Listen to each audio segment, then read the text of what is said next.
Balloons filled the sky over Cleveland today. It was like almost a volcano when it went off. An ominous event that began with good intentions. By dawn, it looked like a helium mountain rising out of Public Square. They wanted to do it because they wanted to put Cleveland in the Guinness Book of World Records. They wanted to do something bigger and better than anybody else. 35 years later, the record still stands because in the aftermath, Guinness stopped the category altogether.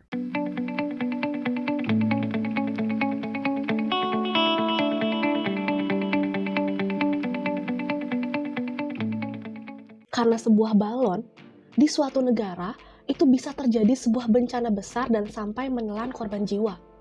Kira-kira apa yang terjadi ya sebenarnya dengan balon ini? Pada tahun 1986, organisasi amal United Way of Cleveland memiliki ide yang cukup cemerlang nih, ide yang sempurna untuk menghasilkan sebuah popularitas dan tontonan yang indah. Acara yang dilakukan oleh United Way adalah penggalangan dana dan juga pemecahan rekor. Pemecahan rekor untuk pelepasan balon kecil helium ke udara. Kejadian ini kan terjadi di tahun 1986.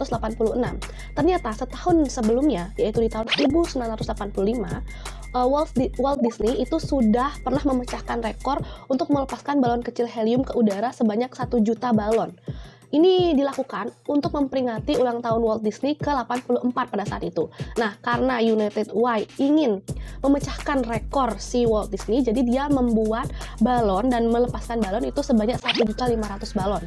Nah, kejadian ini terjadi di Cleveland, ibu kota daerah Cuyahoga. Ini merupakan salah satu daerah dengan penduduk terbanyak di negara bagian Ohio, Amerika Serikat. Lalu, pada tahun 1986, daerah Cleveland itu baru saja meresmikan sebuah tempat nih, namanya Rock and Roll Hall of Fame. Nah, sedikit sejarah nih tentang Rock and Roll Hall of Fame ini. Jadi, Rock and Roll Hall of Fame and Museum merupakan sebuah museum yang terletak di tepi danau di Cleveland, Ohio, Amerika Serikat.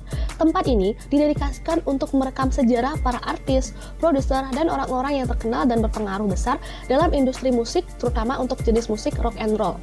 Jadi, Rock and Roll Hall of Fame pertama kali dibentuk pada 20 April tahun 1983 dan selesai di tahun 1986, tepatnya tanggal 23 Januari.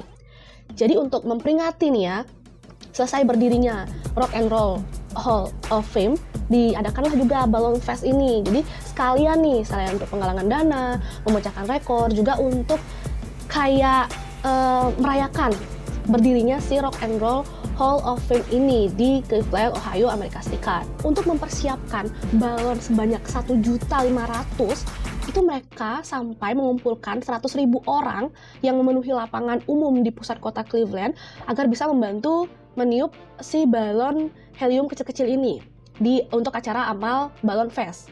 Kerumunan sukarelawan yang bekerja ini dengan cara cepat-cepat dan panik karena acaranya ini tuh disiapin cuman beberapa bulan sebelum acara ini berlangsung.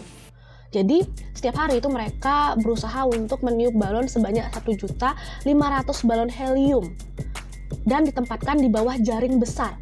Jadi balon ini kan udah ditiup terus balon itu akan terbang dan dia akan berkumpul di sebuah jaring besar di bawahnya Rock and Roll Hall of Fame itu. Jadi dikubangi oleh jaring gitu, nggak ditaruh di tanah gitu ya. Jadi ya memang mungkin biar nanti sekalian dipotong jaringnya terus terbang deh balonnya. Ladies and gentlemen, live from downtown Cleveland, it's Big Chuck and Little John in front of the biggest happening around. They have the record. Back to you, Chuck.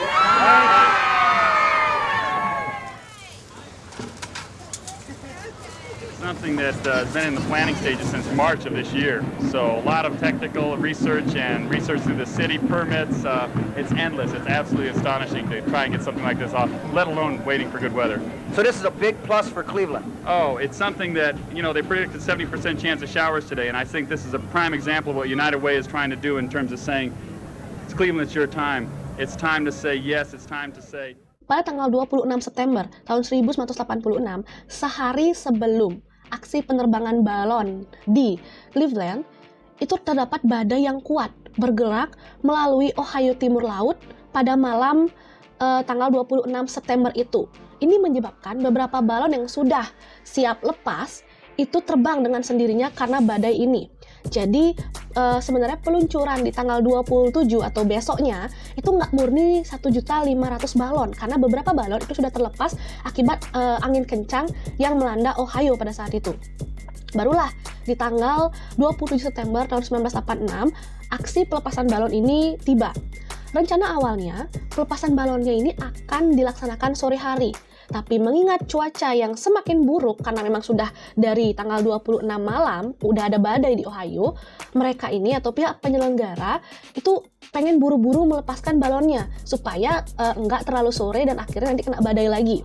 Akhirnya di jam 2 siang di Public Square hampir 1,5 juta balon itu dilepaskan, dan di situ semua orang melihat keindahan balon-balon yang berterbangan.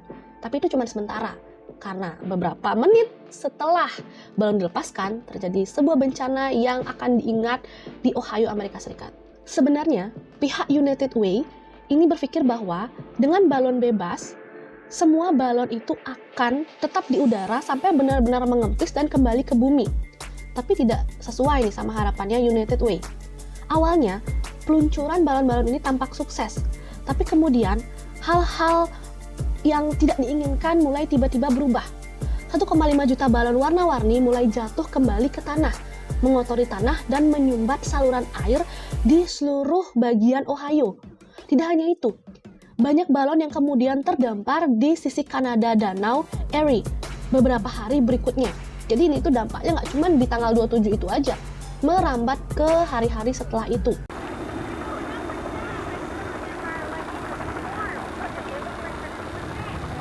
Yeah.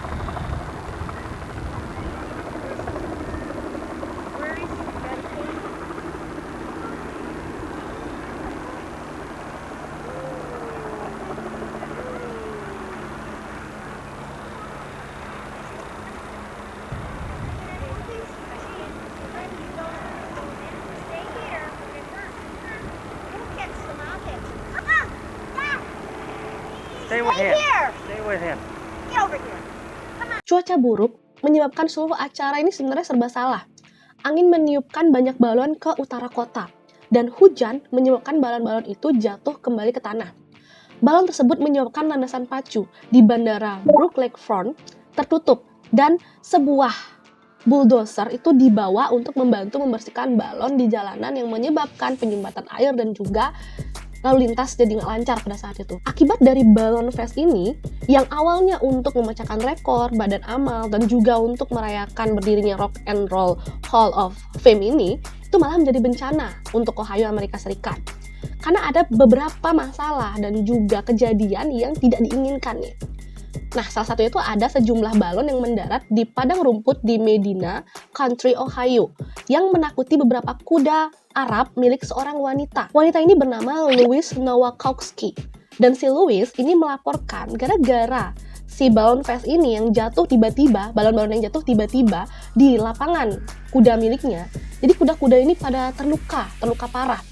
Karena kan balon ini jatuh tiba-tiba, otomatis membuat para kuda itu ketakutan dan mungkin saling serang pada saat itu. Inilah yang menyebabkan kuda-kuda Arab milik si Louis itu jadi terluka parah. Di sini Louis kemudian menggugat United Way untuk mengganti rugi sekitar 100.000 US dollar. Dan masalah ini diselesaikan dengan sebuah persyaratan rahasia. Like a storm chaser, Fox 8's Neil Zerker covered the fallout. And people were running into each other, they're running into fences. Shutting down the Shoreway and Burke Lakefront Airport. The air was completely filled. It almost looked solid. Ternyata nih Good Mood ya, badai hebat pada malam sebelumnya, tepatnya di malam tanggal 26 September, ini menyebabkan kerusakan signifikan di Ohio Timur Laut dan menyebabkan terbaliknya sebuah perahu. Jadi di malam itu badai, terus ada perahu nelayan yang terbalik. Nah, lalu di tanggal 27 September pagi harinya, perahu yang awal terbalik itu udah terdampar di tepi pantai. Cuman yang terdampar hanya perahunya aja. Nelayan yang konon ada di perahu tersebut, kan ada 2 orang nelayan nih. Nelayan itu tuh nggak selamat gitu, nggak ada di perahu tersebut. Nah, 2 nelayan ini namanya Raymond Brotherridge dan Bernard Salzer. Jadi mereka berdua ini masih hilang, belum ditemukan. Para penjaga pantai Amerika Serikat sedang mencari orang-orang itu dengan helikopter dan juga perahu. Nah, karena masih mencari nih ya, kan pakai helikopter dan juga perahu nih dicari di pantai. Waktu itu pagi hari belum terjadi apa-apa, masih bagus pantainya, masih bersih gitu loh. Karena kan jadinya gampang pihak helikopter dan juga perahu untuk mencari si dua nelayan ini. Tapi setelah si balon vest itu atau balon itu diluncurkan karena ada badai dan angin yang kencang yang membuat balon di tempat acara itu semua terbang ke area pantai. Jadi semua balon itu tuh jatuh ke pantai. Ketika balon mulai menghujani di pantai itu, ini membuat pilot di helikopter itu mendarat tiba-tiba karena kan semua balon itu menghambat pandangan dan juga bisa mencelakai mereka kalau balon itu nyangkut di baling-baling mereka kan. Jadi mereka itu turun nih mendarat mendadak dan orang yang di perahu yang mencari dua nelayan itu juga terganggu karena balon-balon yang jatuh ke air itu sangat banyak. Ini membuat air pantai itu tertutup balon semua. Ini jadinya kayak menghambat penyelidikan atau menghambat pencarian si korban dua nelayan ini. Think of that, Chuck. The Guinness Book of World Records, the Cleveland home of the Rock and Roll Hall of Fame. It's been an exhausting search for these Coast Guardsmen. They've been out on the water most of the day looking for two 40-year-old Cleveland men, Skip Sullivan and Raymond Broderick. They went out fishing about an hour before last night's heavy storm blew through. This is their boat, a pair of life jackets still in it, along with a hat and a fishing pole. The boat's motor is gone. Its sides are battered, apparently from pounding all night against this section of the breakwall off Edgewater Park. That's where the Coast Guard found the boat about 8:30 this morning. Ironically, that big balloon launch in Cleveland today is one of the things that's making this search so tough for the Coast Guard. Can you imagine trying to find somebody floating out here or even spotting a life jacket with all these balloons on the water? It's like trying to find a needle in a haystack here because you're looking for more or less a head or an orange life jacket. And here you have a couple 100,000 orange balloons, and it's just hard to decipher which is which. Karena balon-balon yang turun ke pantai itu membuat kayaknya impossible nih bakal ditemukan dua nelayan ini dalam keadaan masih hidup. Karena balon-balon yang jatuh ke air itu tetap berada di sana. Air pantai pada saat itu tenang gitu loh, nggak ada gelombang yang tinggi. Jadi membuat semua balon itu tetap pada posisinya. Itu membuat para penyelamat itu susah mencari keberadaan dua nelayan ini. Tapi tetap nih mereka melangsungkan pencarian sampai di tanggal 29 September. Para penjaga pantai itu akhirnya kayak menyudahi pencarian mereka karena udah kayak susah banget nih dicari, masih ada balon-balon ini soalnya. Nah, beberapa hari setelah pencarian itu ditutup, akhirnya jenazah kedua pria itu kemudian terdampar di pinggir pantai. Jadi terdampar dengan sendirinya, ya udah dalam keadaan ya nggak bernyawa. Karena dua nelayan ini ditemukan dalam keadaan tidak bernyawa, jadi salah satu istri nelayan ini kemudian menggugat United Way of Cleveland dan perusahaan penyelenggara acara ini. Gugatan yang diselesaikan akhirnya itu bersyarat gitu dengan syarat rahasia. Ya udah akhirnya selesai gitu aja. Dalam beberapa minggu, ternyata balon-balon ini berhasil sampai di pantai utara di Ontario.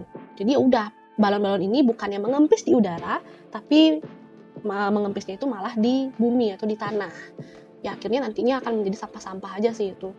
Meskipun United Way of Cleveland memang mencetak rekor balon yang paling banyak diluncurkan pada saat itu, tapi karena kejadian ini menjadi bencana, akhirnya Guinness Book of World Record menghentikan kategori menghentikan kategori peluncuran balon ini. Jadi ya udah kategori peluncuran balon itu udah nggak ada, walaupun si United Way sudah memegang rekor peluncuran balon terbesar pada saat itu.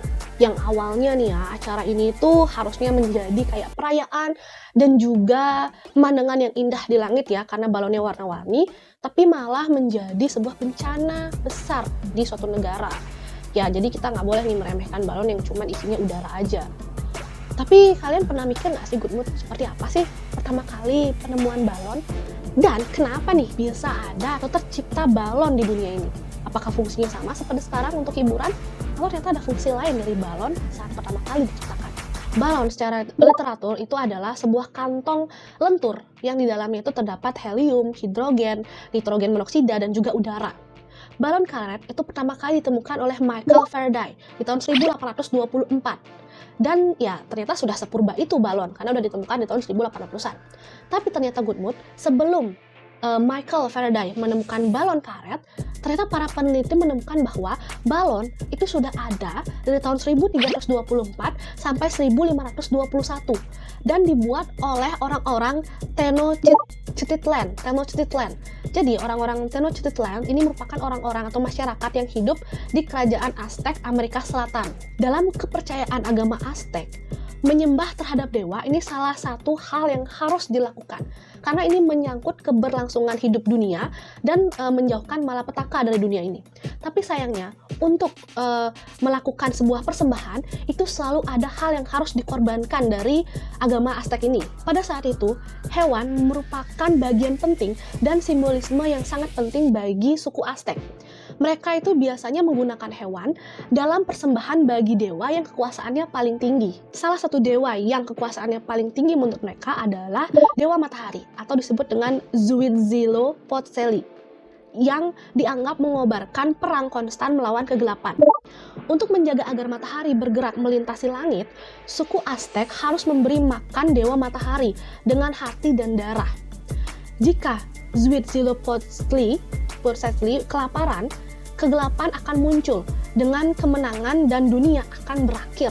Jadi mereka tuh harus menyediakan makanan untuk Dewa Matahari. Awalnya, hewan-hewan yang mereka korbankan itu adalah hewan-hewan yang kecil, seperti kerang, serangga, atau burung.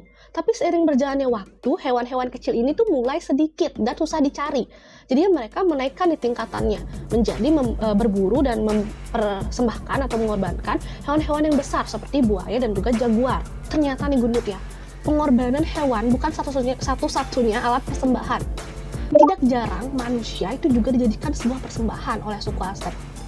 Bukti ini berdasarkan ilustrasi mengerikan dari teks-teks Spanyol yang tersisa, mural kuil yang dilestarikan, dan ukiran batu dari sisa-sisa pengorbanan manusia. Sebenarnya ini mengerikan banget. Bangsa Aztec atau suku Aztec ini ternyata mempraktikkan bentuk taksidermi dalam membuat persembahan mereka demi mempertahankan bentuk dan keindahan dari persembahan mereka. Cara pembuatan taksidermi dengan menguliti hewan, lalu organ-organ dalamnya dikeluarkan atau dibuang, selanjutnya dibentuk kembali seperti aslinya. Berdasarkan buku Great Balloons, The Complete Book of Balloon Sculpting, karya Jean Marlin, disebutkan bahwa isi perut hewan seperti usus itu akan dibersihkan, dikeringkan, dibolak-balik, dan dijahit oleh seutas benda yang menempel pada usus tersebut ketika dibiarkan kering di bawah sinar matahari. Proses ini menghasilkan segel yang hampir kedap udara, sangat mirip dengan tekstur balon yang kita kenal sekarang. Jadi dari usus itu ya, mungkin karena udah bersih dan disegel lagi, itu jadi kayak ngembang gitu ya, seperti tekstur tipis, bagian tipis balon. Ya, itu loh, mengerikan juga ya.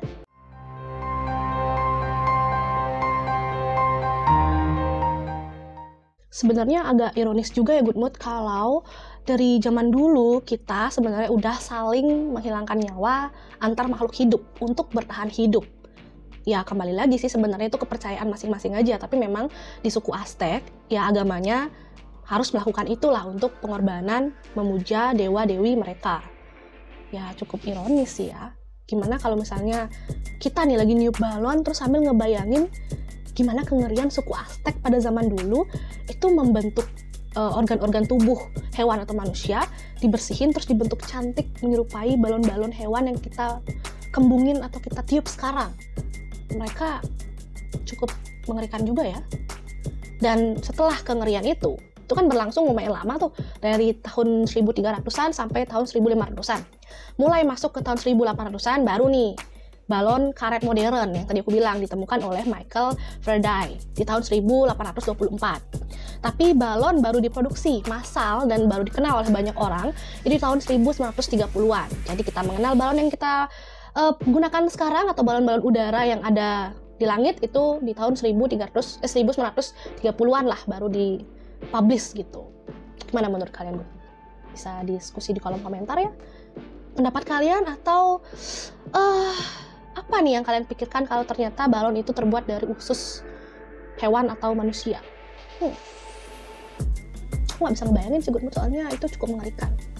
Kalian aja deh yang ngebayangin ya, terus kalian diskusi di kolom komentar, oke? Terima kasih telah nonton video ini sampai habis dan semoga kalian mendapatkan hal baru dari video ini, oke? Sampai jumpa di video berikutnya. Dadah!